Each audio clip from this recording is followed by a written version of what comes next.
नमस्कार साथियों, आप सभी को मेरे YouTube चैनल में स्वागत है। और जैसे कि मैंने आपको पिछले वीडियो में बताया था भूयिष्ठक, तो इस वीडियो में हम बात करेंगे बहुलक के बारे में कुछ अन्य विधि के माध्यम से। जैसे यहाँ क्वेश्चंस दिए हुए हैं, अनुपस्थित दिनों में इसमें कम 5, 10, 15, 20, 25, 30, 35, 40, 45, 50। वहीं श्रमिकों की संख्या दी है 30, 80, 120, 160, 200, 250, 290, 350, 330, 350, 360। ठीक है, लेकिन ये क्या है, यहाँ संचयी आवृत्ति वितरण है।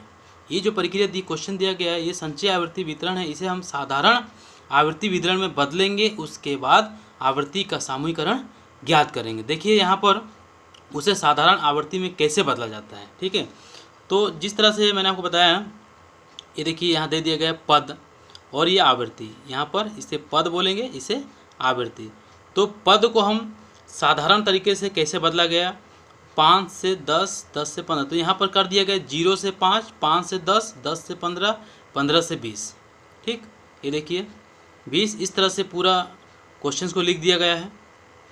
अब यहाँ पर आवृत्ति, ठीक है, तो आवृत्ति को कैसे हम इसे साधारण आवृत्ति वितरण में बदलेंगे, उसके बाद हम इसका सामूहिकरण ज्ञात करेंगे। जैसे कि संचयी आवृत्ति में क्या था, ठीक है, तो यहाँ पर 30, तो यहाँ 30 का 30 ही लिखेंगे। ठीक है, फिर सेकंड में आएगा आपका 80, 80 माइनस 30, जो घट कर आ जाएगा 50। ठीक है, फिर 120 माइनस 80, 120 माइनस 80 कितना आ जाएगा 40। फिर आपका आ जाएगा 160, 160 माइनस 120, जितना आ जाएगा वहाँ दर्शा देंगे। फिर आपका आ जाएगा 200 माइनस 160, जितना आएगा उसको लिख लेंगे 40। फिर हो जाएगा 250 माइनस 200। ठीक है, फिर 290 माइनस 250, फिर 330 माइनस 290, फिर 350 माइनस 330, फिर 360 माइनस 350। तो इस प्रकार यहाँ पर इसे दर्शा दिया गया है। और जो आवृत्ति निकल कर आया, जिसकी यहाँ पर दर्शाया गया 30, 50, 40, 40, 40, 50, 40, 40, 20, 10। ठीक है, तो यहाँ पर इसको दर्शाया गया। तो इसको हम F1, ठीक है, यहाँ पर दर्शाया नहीं हूँ, इसको आप F1 मानिए।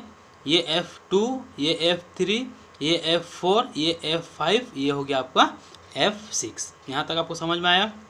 यदि आपको इसमें कन्फ्यूजन है तो पिछले वीडियो को देख लीजिएगा, बाकी सब सेम है। यहाँ पर सिर्फ जो संचयी आवृत्ति वितरण दिया गया है उसे हम क्या किया, वर्गीकृत माध्यम से उसे साधारण आवृत्ति वितरण में उसे बदल दिया गया है। बाकी ये सेम उसी तरह से हल होगा। देखिए आगे देखते हैं, इसको हम F1, ठीक है, आवृत्ति को F1 के रूप में दर्शाते हैं।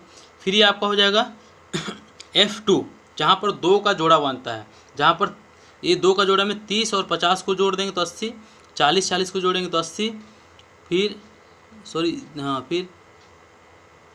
40, 50 को जोड़ेंगे तो 90, फिर 40, 40 को जोड़ेंगे तो 80, फिर 10, 20 को जोड़ेंगे तो 30। ये 2 का जोड़ा। फिर तीसरे में क्या होता है, 1 छोड़ के 2 का जोड़ा, तो इस 30 को छोड़ दो। अब 50, 40, 90, फिर 40, 40, 80, फिर 50, 40, 90, फिर 40, ये 20, कितना आ जाएगा आपका 60। देखिए 60 दिया गया है, और ये 10 के साथ कोई जोड़ा नहीं तो इसे छोड़ दिया जाएगा।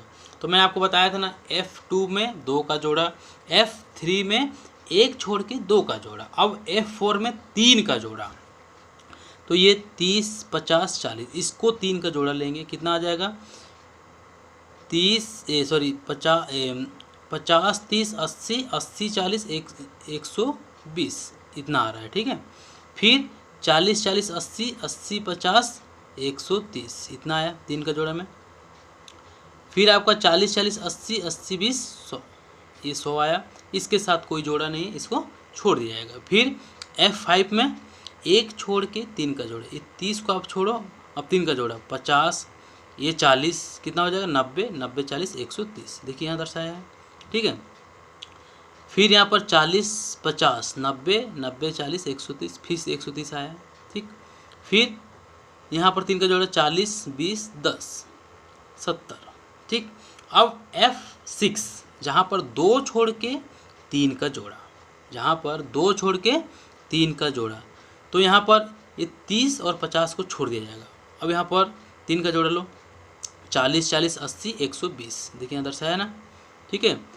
फिर 50 40 ये 40 कितना हो जाएगा, 50 40 90 90 40 130। अब इसके साथ 2 है, 2 के साथ इसको कोई जोड़ा नहीं है, इसको छोड़ देंगे, ठीक है। अब इसी तरह से हम बड़ी संख्याओं को यहाँ पर गोला कर देते हैं, ठीक है। तो यहाँ पर देखिए सबसे बड़ी संख्या क्या है, F1 में भी हम देख सकते हैं ये 50 है, ठीक है। और उससे बड़ी संख्या और कहाँ पर है, नहीं है। तो मतलब दो ठो 50 है, तो यहाँ पे गोला नहीं लगाया गया है, आप लोग गोला लगा दीजिएगा। ये 50 में गोला कर दीजिएगा और ये 50 में, 2 ठो 50, क्योंकि इसमें सबसे बड़ा संख्या 2 बार आया है। फिर आपको ये F2 में देखना सबसे बड़ी संख्या 90, 90 को गोला कीजिए। फिर F3 में देखिए 90 और ये 90 2 बार आया है, 2 बड़ी संख्या, दोनों गोला कर दीजिएगा। F4 में देखिए 130 सबसे बड़ी संख्या है, इसको गोला कर दीजिए। फिर F5 में 130 और 130 2 बार बड़ी संख्या है, दोनों को गोला कर दिया गया है।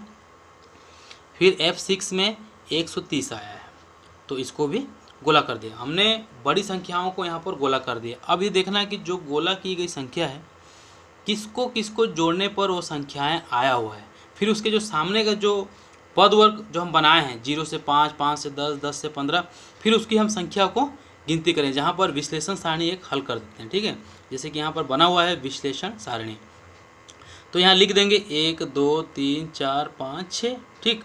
फिर 0 से 5, 5 से 10, 10 से 15, 15 से 20, 20 से 25, 20 25 से 30, 30 से 40, सॉरी मैं गलत बता रहा हूँ आपको, 0 से 5, 5 से 10, 10 से 15, 15 से 20, 20 से 25, 25 से 30, 30 से 35, 5 से 40, 40 से 45, 45 से 50। यहाँ 5 का अंतर था, तो मैं आपको 10 का अंतर बता रहा था। तो यहाँ पर देखिए 0 से 5 ना, तो हमको देखना कि बड़ी संख्या जैसे कि फर्स्ट में बड़ी संख्या कहाँ पर आया है, 50, 5 से 10, ठीक है। ये देखिए 5 से 10 एक बार तीसरे नंबर पर, ठीक है। ये देखिए तीसरे नंबर पर इस 550 ये जो आया है आपका 50, 5 से 10, ठीक। तो ये आपकी जो संख्या है इसको दर्शा गया है एक बार और 2 बार, ठीक है। ये देखिए 5 से, फिर 5 से 10, 5 से 10 मतलब कि सॉरी, मैं इसमें एक ही बार देखना हमको। ये यहाँ पर देखिए, यहाँ पर कोई भी बड़ी संख्या नहीं आ रही है, तो 5 से 10 मतलब कि 0 से 5 के बीच किसी को भी ऐसा जोड़ा गया है कि बड़ी संख्या नहीं आया है, इसलिए यहाँ पर टिक नहीं हुआ है। अब देखते हैं 5 से 10, ये 5 से 10 में जो बड़ी संख्या 50 है, ठीक है। और इसमें से देखो ये जो 90 आया है किसको किसको जोड़ने पर आया है, ये आपको 50 40 को जोड़ा गया है, ठीक है। मतलब कि 5 10 और 10 15 में भी टिक लगा होगा, देखिएगा 5 10 टिक लगा है, ठीक है। और 15 20 में भी टिक लगा है, देखिए 5 10 में लगा है और 10 15 में भी लगा है, 10 15 में भी लगा है टिक, ठीक। फिर इसमें देखिए, फिर इसमें बड़ी संख्या ये हो गया तीसरे नंबर पे। फिर इसमें देखिए, फिर 90 को यहाँ देखिएगा, फिर यहाँ 90 देखिए, F3 को F2 को हम छोड़ दिए हैं, उसको देखेंगे। फिर F3 में भी 90 है, तो किसको किसको जोड़ने पर आया है ये 90, ये 50 40 को जोड़ दिया गया तब 90 आया। किसको किसको देगा, 25 30 और 30 35, देखिए यहाँ भी टिक लगा होगा 25 30 और 30 35 में, देखिए यहाँ भी टिक लगा, यहाँ भी टिक लगा, ठीक है, 2 बार। F2 को छोड़ दिए थे, F2 में 90 है, किसको किसको जोड़ने पर आया है, 40 50 को जोड़ा गया है, 20 25 और 25 30, देखिए 20 25 25 30, ठीक है, यहाँ भी टिक किया गया है। फिर इसमें देखिए चौथे वाले में 130 आया है, ठीक है, जहाँ पर 3 जोड़ा गया है, तो किसको किसको जोड़ने पर 130 आया है, ये आपका है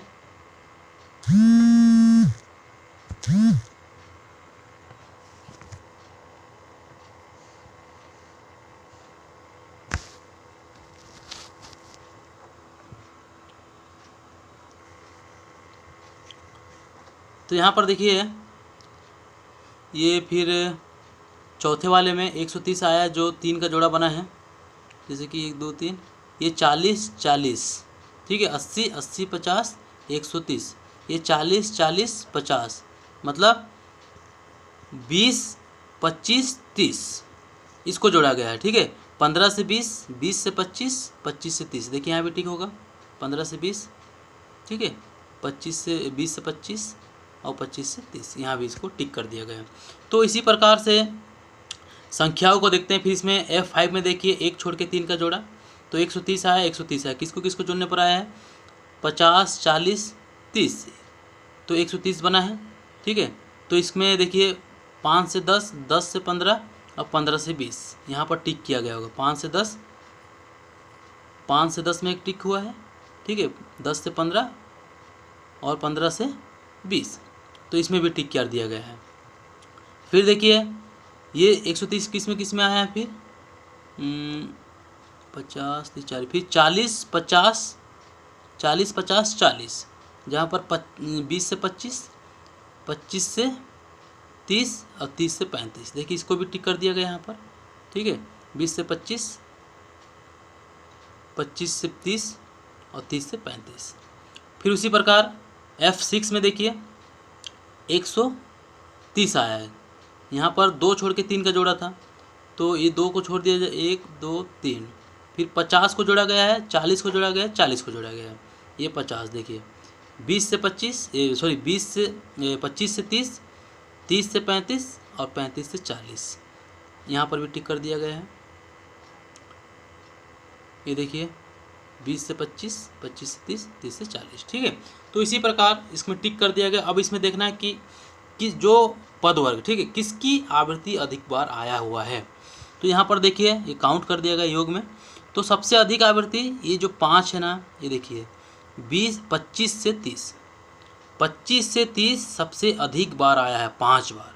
इसलिए जो सर्वाधिक आवृत्ति है क्या होगा, 5 सर्वाधिक है, इसलिए 25 और 30 इसको बहुलक मानकर और निम्नलिखित सूत्र का प्रयोग कर इसको हल करेंगे। अब देखिए यहाँ सूत्र लगाया गया है, भुइष्टक या बहुलक को Z के रूप में दर्शाते हैं। L1 जो निम्न सीमा प्लस F1 माइनस F0 और F2 के बारे में आपको बताया था।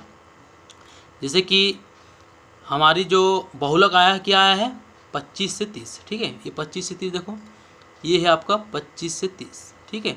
तो ये 50 क्या होगा आपका F1 और ये 40 क्या होगा आपका F0 और ये F2 जो होगा ये भी 40 होगा। नीचे वाले F1 के नीचे F2, F1 के ऊपर F0, यहाँ पर क्लियर हो गया क्योंकि उसके सामने का पद है, आवृत्ति के सामने का पद जो जहाँ पर हम लोग बहुलक माने थे 25 से 30 सबसे अधिक बार आया है और उसके सामने में जो रखा गया है, ठीक है, वो है आपका कितना है 50, जिसको F1 के रूप में दर्शाते हैं और उसके ऊपर वाले को F0 और उसके नीचे वाले को F2। यहाँ पर क्लियर। अब सूत्र में बैठाया जाएगा इसको। तो उसी प्रकार F1 minus F0, 2F1 minus F0 minus F2 into L2 minus L1, L2 बराबर उच्च सीमा, L1 बराबर निम्न सीमा। अब देखिए इसमें सूत्र में बैठा दिया गया 25, जो हम 25 से 30 माना गया है, L1 निम्न सीमा है तो 25 प्लस 50 माइनस 40 जो F1 माइनस F0 है, ठीक है। फिर 2 इंटू 50 ये जो सूत्र के आधार पर बैठाया गया है और ये जो उच्च सीमा और निम्न सीमा है इसको भी लिख दिया गया माइनस के रूप में। 25 प्लस इसको 50 से 10 40 घटा देंगे 10 आ जाएगा, बटे ये 50 दूनी 100, ये 40 40 80 आ जाएगा, क्योंकि माइनस माइनस लगा है तो प्लस हो जाएगा, चिन्ह माइनस में आ जाएगा, ठीक है। और 30 से 25 घटा देंगे तो 5 आ जाएगा। तो इसी प्रकार 25 प्लस ये 10 को 5 से जोड़ दिया गया 50 और 100 से 80 घटा दिया गया तो 20, ठीक।